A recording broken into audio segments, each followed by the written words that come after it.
गोल plaza में आग लगी, ज़िम्मेदार कौन? इसके लिए मेरे नज़दीक कोई इनफरादी शख्स या कोई इनफरादी इदारा इसका ज़िम्मेदार नहीं है। सबसे पहले जो ज़िम्मेदारी आती है वो है बिल्डिंग मैनेजमेंट वालों पर। ये जो दुकानदार दुकान चला रहे थे उनकी सेफ्टी के लिए, फायर फाइटिंग सेफ्टी के लिए आपने क्या किया? तो मैं दूसरे नंबर पर ये पूछता हूँ, आपका रैपिड एक्शन प्लान क्या है कराची के लिए? बिलखुसूस सुना है बिहार कराची के ऊपर भी कुछ चढ़ाई कर दी थी लोगों ने। इससे क्या मिलेगा आपको सिवाय इसके कि वो चला गया सुनसना के जैसे भी? भाई सवाल करो, उससे सवाल करो कि ये जो आग लगती है कराची में, इससे पहले जैनब मार्केट में आग लगी थी, उसके बाद यहाँ लगी है, उसके अलावा चेज़अप जेल चुरंगी पे आग लगी थी।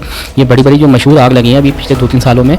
इसके बाद आपके पास कराची में रैपिड एक्शन प्लान क्या है? अंजुमन ताजिर बरादरान आ जाते हैं उठकर, और पता नहीं कौन कौन से लोग उठकर आ जाते हैं कि भाई हम जो है ना ये टैक्स निकल देंगे, हड़ताल कर देंगे और ये कर देंगे।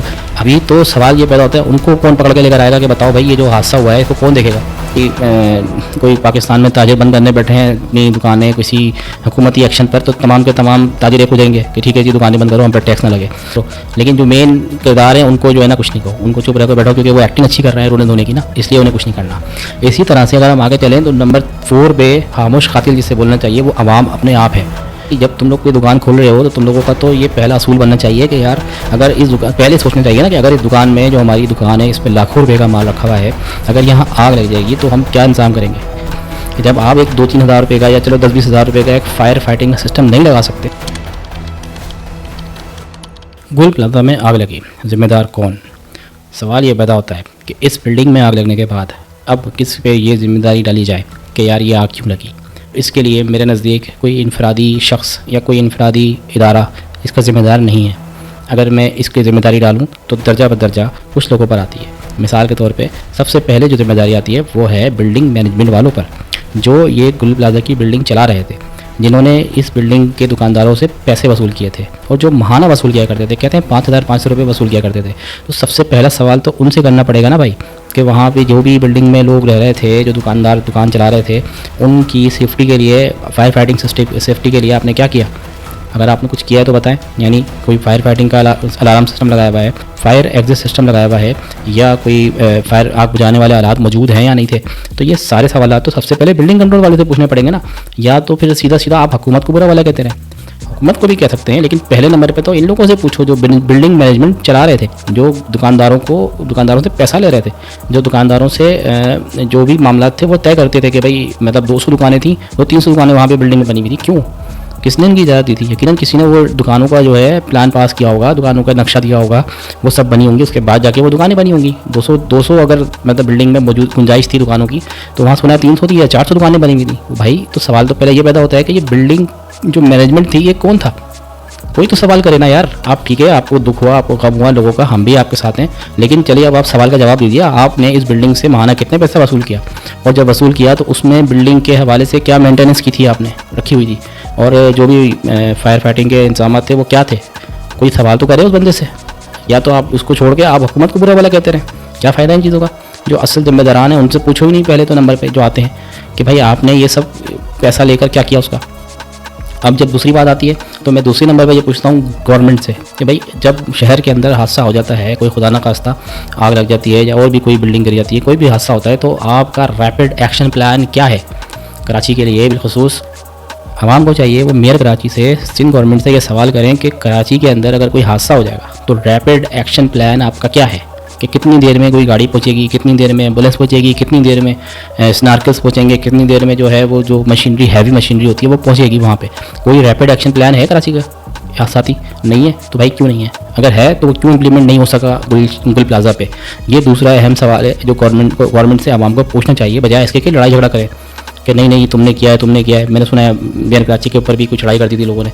इससे क्या मिलेगा आपको सिवाय इसके कि वो चला गया सुनसना के जैसे भी? भाई सवाल करो, उससे सवाल करो। कौमी असम्बली में लोग बैठे हैं, चीनी असम्बली में जो लोग बैठे हैं उनसे सवाल करो कि भाई हमारे ही टैक्स पैसे लेके आप बैठे हो यहाँ पे, अब हमें जवाब दो कि ये जो आग लगती है कराची में, इससे पहले जैनब मार्केट में आग लगी थी, उसके बाद यहाँ लगी है, उसके अलावा चेज़अप जेल चुरंगी पे आग लगी थी। ये बड़ी बड़ी जो मशहूर आग लगी हैं अभी पिछले 2-3 सालों में। इसके बाद आपके पास कराची में रैपिड एक्शन प्लान क्या है? कोई है या नहीं है? अगर है तो इम्प्लीमेंट क्यों नहीं हो रहा ये बताएं। ठीक है, नंबर 3 ये कि भाई जो एक हमारा इदारा है कराची चैम्बर ऑफ कॉमर्स जो तमाम के तमाम ताजरों के ऊपर एक तरह से सुपर ज़्यादा गालबन, तो वो अपने जो भी मामला हैं, हालांकि उनका कोई असर नहीं है, लेकिन एटलीस्ट वो चीज़ों को इम्प्लीमेंट तो करवाने के लिए बोल सकते हैं गवर्नमेंट को कि भाई ये जो जितने भी दुकानदार हैं ये अपने तौर पे जो है ना वो कोई फायर फाइटिंग का सिस्टम बनाए कि हर दुकानदार जो है ना वो रखे अपने पास जो भी सिलेंडर होता है आग बुझाने वाला वो रखे। ये तो कर सकते थे ना, लेकिन इन्होंने भी अपनी ज़िम्मेदारी पूरी नहीं करी।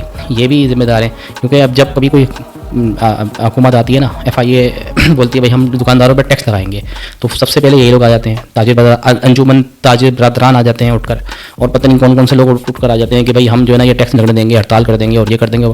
अभी तो सवाल ये पैदा होता है उनको कौन पकड़ के लेकर आएगा कि बताओ भाई ये जो हादसा हुआ है इसको कौन देखेगा, कौन बताएगा कि ये जो आग लगी है इसकी सेफ्टी किसने नहीं करी। तुम ही लोग तो अंजुमन बना के बैठे हो ताजिरों की। आज ताजिरी जल के मर रहा है या ताजिरी जो है ना वो अपना नाम माल और जान नुकसान करा कर बैठा हुआ है, तो तुम लोगों ने ये तब जो बना के बैठी हुए हैं अंजुमन वगैरह, इसका कहाँ जिम्मेदारी, क्या जिम्मेदारी है? सिर्फ ये गवर्नमेंट से लड़ने के लिए बैठी हुई है कि गवर्नमेंट जो है ना वो टैक्स ना लगाए तुम्हारे ऊपर, ताजिरों के ऊपर, बस इस काम के लिए बैठी है। सेफ्टी वेफ्टी कोई नहीं इन लोग की जिम्मेदारी। दुकानदार भूखा मर जाए, दुकानदार जल के मर जाए, दुकानदार की दुकान बिल्डिंग गिर जाए, तो इनका क्या काम है? इनका कोई काम ही नहीं है क्या? कोई भी पूछने वाला नहीं है। ये हड़ताल कर रहे हैं कि जी सोग में हम बंद करेंगे। भाई सोग में बंद करके तुमने क्या कर लिया? और सोग तो हुआ भी नहीं, दुकान तो बंदी भी नहीं हुई, सारा पता है, सारा खुला हुआ था। वो सोग भी कोई नाम नेहात लोगों का नाम नेहात मामला था, कोई चीज़ ही नज़र नहीं आई। कोई ताजिरों के इत्तेहाद जो होते हैं वो कहाँ हैं? अगर कोई अभी कोई पाकिस्तान में ताजिर बंद करने बैठे हैं अपनी दुकानें किसी हुकूमती एक्शन पर, तो तमाम के तमाम ताजिर एक हो जाएंगे कि ठीक है जी दुकानें बंद करो, हम पर टैक्स ना लगे। और जिधर ये मामला आता है जहाँ पे ताजिरों की सेफ्टी की बात आती है, उनके माल की हिफाजत की बात आती है, जानो माल की हिफाजत की बात आती है, तो ये ताजिर हजरात कहीं भी नहीं है, चैम्बर ऑफ कॉमर्स कहीं भी नहीं है। तो ये जो चीज़ें हैं आवाम को शऊर आना चाहिए कि भाई इन चीज़ों को पकड़ो पहले, जो मेन चीज़ें हैं। ये फिर ये चंद दिनों बाद आ जाएंगे जी हम तुम्हारे पैसे पूरे कर देते हैं, हम तुम्हारे जो है ना नुकसानात का अजाला कर देते हैं। ओ भाई नुकसानात का अजाला, नुकसान हुआ क्यों पहले तो ये बताओ, ठीक है ना। फिर बिल्डिंग मैनेजमेंट वाले, अब ये बिल्डिंग मैनेजमेंट वाले क्या कर रहे थे, इनसे पूछो भाई आप लोगों ने क्यों ये बिल्डिंग गिरने दी, ये बिल्डिंग गिरी या आग लगी यहाँ पे क्यों हुई, ऐसा कोई है पूछने वाला सवाल? बिल्डिंग मैनेजमेंट वालों को तो इस टाइम जेल में होना चाहिए मेरे नज़दीक, क्योंकि ये लोग हैं असल जिन्होंने बिल्डिंग के अंदर कोई फायर फाइटिंग का सिस्टम नहीं बनाया। ये आग अगर कहीं दुनिया के दूसरे मुल्क में लगी होती तो सबसे पहले बिल्डिंग मैनेजमेंट वाला जेल में होता कि भाईजान तू जेल में चल, पहले तू बाद में बात करेंगे, ये लगी कैसे आग, तेरे से इन्वेस्टिगेशन होगी। और यहाँ जो है ना कुछ और ही सिस्टम बना हुआ है कि नहीं पहले मेरे कराची को बुरा भला को, हुकूमत सिंध को बुरा भला को, पीपल्स पार्टी को बुरा भला को, या MKM को बुरा भला को, इन लोगों को जमात इस्लामी वालों को सबको बुरा भला कहते रहो, लेकिन जो मेन किरदार हैं उनको जो है ना कुछ नहीं कहो, उनको चुप रहकर बैठो क्योंकि वो एक्टिंग अच्छी कर रहे हैं रोने धोने की ना, इसलिए उन्हें कुछ नहीं करना। इसी तरह से अगर हम आगे चलें तो नंबर 4 पे एक खामोश कातिल खुद भी है। खामोश कातिल जिसे बोलना चाहिए वो आवाम अपने आप है। आवाम अपने आप इस लिहाज से, भाई जब तुम लोग कोई दुकान खोल रहे हो तो तुम लोगों का तो ये पहला असूल बनना चाहिए कि यार अगर इस दुकान, पहले सोचना चाहिए ना कि अगर इस दुकान में जो हमारी दुकान है इसमें लाखों रुपए का माल रखा हुआ है, अगर यहाँ आग लग जाएगी तो हम क्या इंतजाम करेंगे? तुम लोगों को इस बात का कोई ख्याल है? दुकानदारों से बात करें, जो अगर ये मेरी वीडियो दुकानदार देखें तो ये जवाब हासिल करें, चाहे वो गली के किसी कोने पे भी दुकान खुली हुई हो। तो भाई सवाल ये है कि आप जब दुकान खोल रहे हो, आपकी दुकान पे कोई सेफ्टी का इंतजाम है?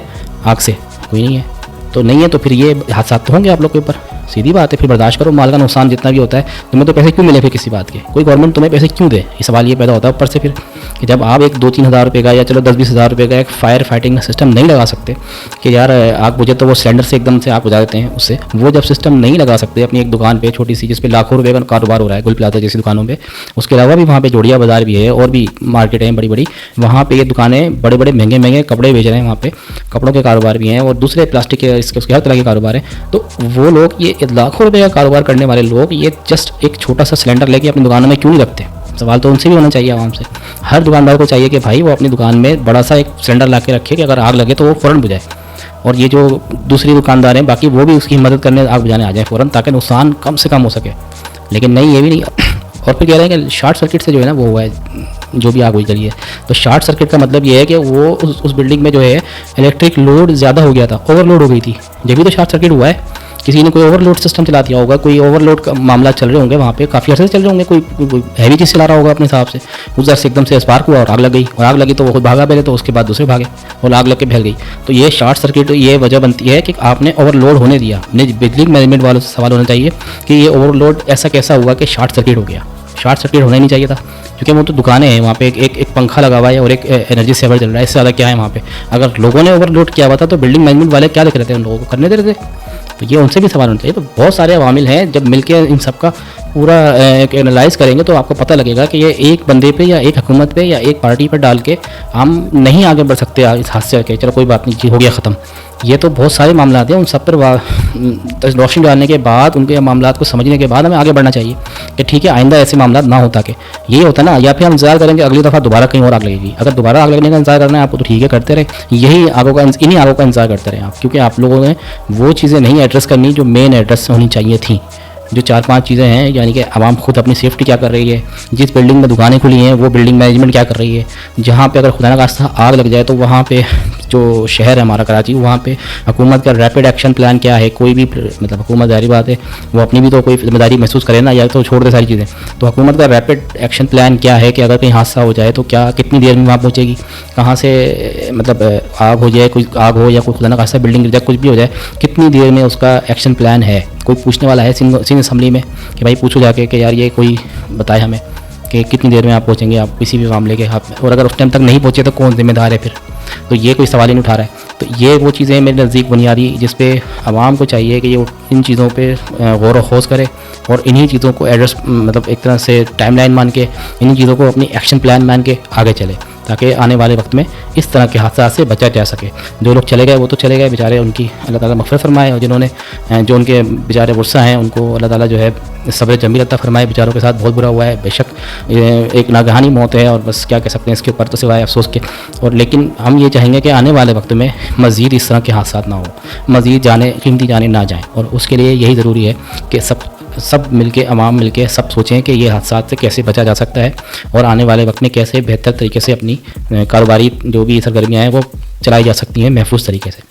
तो ये था मेरा ब्लॉग, और मेरा नाम है ज़ियाउर रहमान। फिर इंशाल्लाह अगले ब्लॉग में मिलते हैं। टेक केयर, अल्लाह हाफ़िज़।